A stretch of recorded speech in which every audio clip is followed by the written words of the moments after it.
Hello, students. I am Vidya from English Magus. Welcome to today's lesson. We are going to learn about modals, an important part of English grammar for your class 10 syllabus. By the end of this lesson, you'll understand what modals are, the different types of modals, and how to use them correctly in sentences. And as always, we'll have some practice exercises at the end. So, let's get started. First, let's answer the question, what are modals? In simpler terms, modals are words we use to show if something is possible, necessary, or allowed. Some common modal verbs are can, could, may, might, must, shall, should, will, would. Here are some examples of modals used in sentences. I can swim. Can shows ability. You must finish your homework. Must shows obligation. May I borrow your pen?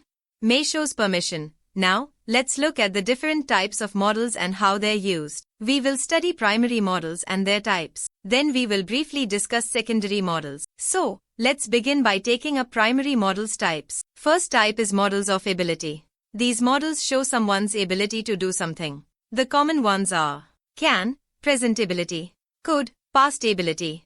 Examples: I can speak English. When I was younger, I could run very fast. Second type is modals of permission. These modals are used to ask for or give permission. The common ones are may, can, could. Examples: May I go to the party? You can use my phone. Third type is modals of possibility. These modals are used to talk about possibilities. The common ones are may, might, could. Examples: It may rain tomorrow. She might come to the meeting. Fourth type is modals of obligation and necessity. These modals express a sense of duty or necessity. The common ones are must, have to, should. Examples: You must wear a seat belt. I should call my parents. Fifth type is modals of advice or suggestion. These modals are used when giving advice or making suggestions. The common ones are should, ought to, shall.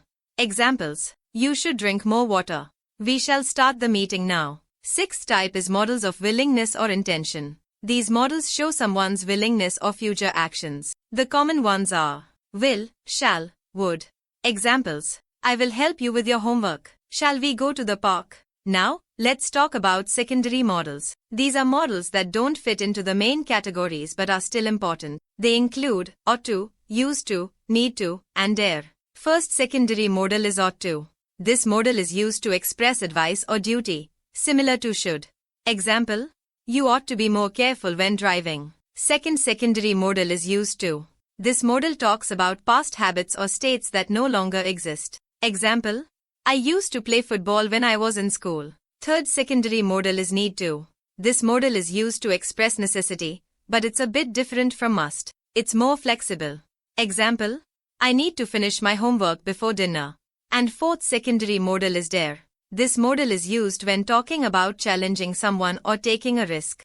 Example: He dared to question the teacher. Now it's your turn. Let's practice what you've learned.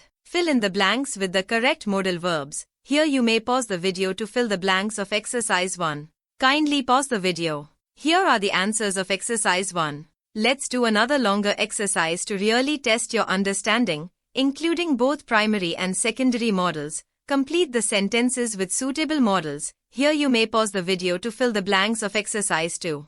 Let's check the answers of exercise 2.